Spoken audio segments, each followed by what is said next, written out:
Soomaaliya laga soo bilaabo sanadkii 1991 ilaa iyo hadda waxaa ka socda dagaal sokeeye oo baabi'iyay dhammaan dadkii dalkii iyo xoolihii kaas oo aysan Soomaalidu garanaynin ilaa iyo hadda dagaaladaasi waxa uu salka ku hayo dagaaladaasi waxa ay sababeen in badi shacabka Soomaaliyeed ay noqdaan kuwa ku halaagsamay xabadda iyo gaajada iyo waliba cudurrada ka taagan dalka Soomaaliya iyo kuwa isaga soo cararay oo dibadaha u soo qaxay iyaga oo ka soo raadiyay nolol nabadgelyo iyo waliba caafimaad waxaana u badan dadka qurbaha u soo haajiray dhalinyarada oo ah mustaqbalka dalka Soomaaliya kuwaas oo markii ay dibadaha yimaadeen noqday kuwa iska iloobay dalkoodii oo qaatay dhaqanno xunxun iyo aqoon kale balse waxaa jira kuwa iyagu aysan weli niyadoodii ka go'in dhibaatada dalkoodii hooye ka socota oo habeen iyo maalin ku fikira sidii ay wax ugu qaban lahaayeen walaalahooda kale ee dalka ku halaagsamaya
dhibaatada laga dhaxlay dagaalada sokeeye ayaa waxa ay si toos ah u taabatay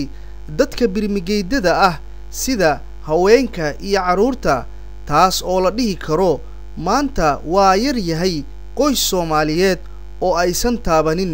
dhibaatada dagaalada iyo xabadaha ay isla dhacayaan madaxda ku loolamaya talada dalka Soomaaliya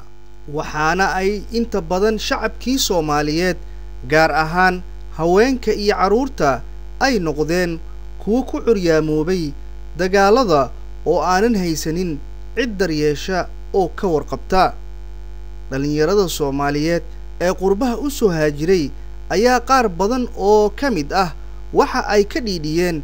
in ay ayagu ku noolaadaan nolol farxad iyo raaxo leh iyada oo ay walaalahooda kale ay ku dhibaataysan yihiin gudaha dalka Soomaaliya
oo arrintaas laga ambaqaadayo ayaa waxaa dhalinyarada ku nool dalka Sweden gaar ahaan magaalada Bollnäs waxa ay go'aansadeen in ay wax u qabtaan walaalahooda Soomaaliyeed ee ku curyaamoobay dagaalada ka soconaya gudaha dalka Soomaaliya. dhalintan ayaa waxaa ka mid ah Mastar Cabdullaahi Cadaani Maxamed oo ku nool dalka Sweden gaar ahaan magaalada Bollnäs waxaana uu u istaagay in uu caawiyo walaalihiisa Soomaaliyeed ee ku dhibaataysan dalka Soomaaliya waxaana uu dadaal ku bixiyay in uu intii awoodiisa ah uu u raadiyo qalabka lagama maarmaanka u ah dadka naafada ee ku nool dalkii Soomaaliya isaga oo albaab walba u garaacay sidii uu ku heli lahaa qalabkaasi waxaana ugu dambeyntii u suurtooday Mastar Cadaani in uu soo helo agab fara badan oo lagama maarmaanka u ah dadka naafada ah ee ku dhibaataysan gudaha dalka Soomaaliya isaga oo ka soo aruuriyay isbitaalada waaweyn ee dalka Sweden iyo hay'adaha u gargaara dadka naafada ah waxaana uu qalabkaasi geeyay Soomaaliya isaga oo guryahooda oo ah xeriyooyinka barakacyaasha iyo isbitaalada ugu geeyay naafada Soomaalida ah. arrintan ayaa waxaa soo dhaweeyay dhammaan shacabka Soomaaliyeed ee gudaha ku nool gaar ahaan naafada iyaga oo ugu mahadceliyay kaalinta ay qaadanayaan dhalinyarada walaalahooda ah ee qurbaha ku nool oo ay ku caawinayaan walaalahooda ku dhibaataysan gudaha dalka Soomaaliya waxaana ay ka codsadeen dhalinyarada kale ee qurbaha ku nool in ay u soo caawiyaan sida walaalkooda oo kale Mastar Cadaani uu u caawiyay waxa ayna sheegeen inay caawinaad ka heli karaan oo kaliya dadka Soomaalida ee qurbaha ku nool maadaama aysan jirin dawlad caawin karta iyo hay'ado u gargaara dadka naafada ah ee ku dhibaataysan gudaha dalka Soomaaliya.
الله الرحمن الرحيم waxaa maanta sharaf inoo ah inaan maarkino aan mar labaad dib u soo laabano isbitaalka Keysane oo aan baaritaan ka sameynay dhowr bilood ka hor maantana waxaa maarkino ilaah mahadis ay tahay inaan maarkino wixii aan ilaahayna karsiiyo awoodeena iyo caqligeena ku saabsanaa inaan keenno waxaan maanta kusoo wareejinay qalab caafimaad oo kala duwan u badan sariiro isbitaalka Keysane waxaan rajaynayaa maarkino bukaanka meesha joogo iyo maamulka iyo dadka Soomaaliyeed oo dhan inay ka wada faa'iideystaan annagoo oo maarkino anigu ku hadlayo magaca Rotary magaalada Bollnäs ee Sweden wada shaqaynta gudahana aan ka wada shaqaynaynay Canada Youth Organization waxaa sharaf ii ah mar labaad in aan maarkino ku wareejiyo qalabkan anigoo magaca Rotary ku hadlayo maamulka isbitaalka Keysane marka soo dhawaada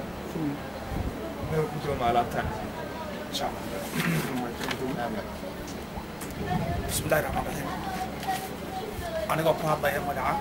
أجا اسمها إسبيتال كيساني أجا اسمه كذيانك دخاتيرتا شقارها جودي كمان إسبيتال كيساني كمان أنا ما هاد أدي أد والله أنا موجودين يا أورك اللي هذا برايتر إنترناشنال سويدن كجرو أورك اللي هذا كندا وكجرو أسجنه سوماليا ومانتا deeqdan isbitaalka soo gaarsiiyay oo ka kooban sariiro iyo wheelchairs bukaanada loogu adeegayo bukaanadana ay u baahan yihiin isbitaalka u baahan yihiin runtii baahida isbitaalku qaba aad ay u tiro badan tahay oo intaani ma dabooli karto laakiin waxaan rajaynaynaa insha Allah dirana in kulamada dambe iyo waqtiyada dambe la soo imaanayo ayadana aan si diidda uga hadli karno waxyaabaha ay gacanta ka geysan karaan diyaarna waxaan u nahay mar walba inaan soo dhaweyno cid walba oo Soomaaliyeed oo gacan oo la ka geysanayso deeqaha iyo qabadka bukaanada isbitaalka jiifo saaxiibada maanta soo gaarsiiyay alaabtan aan ilaahay uga baryahay inuu ajir iyo xasanaad siiyo aan kool ka ilaahay ka siiyo annagana ilaahay naga dhigo kuwa ayagana wanaag loo sameeyo mid la mid ah ku abaalgudo bukaanada iyo dadka loo keenay inaan gaarsiino sida ugu habboon aan ugu shaqayn doonana waa ballan qaaday insha Allah. Assalaamu calaykum.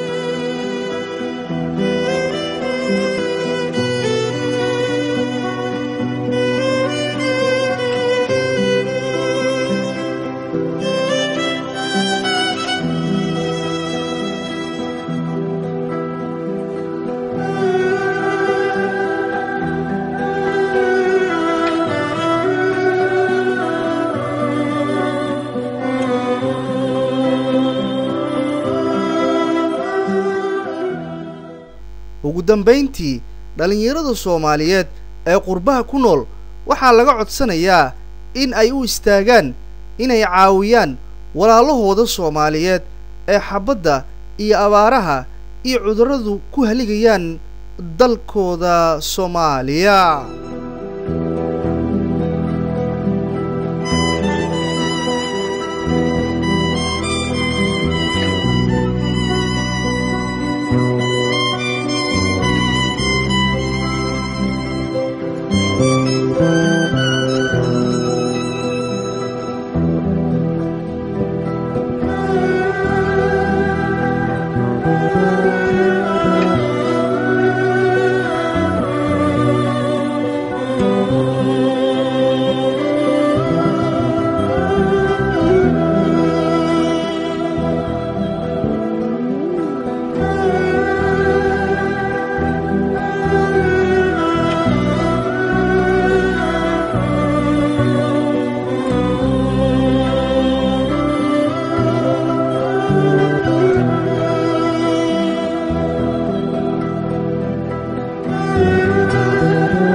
Thank you.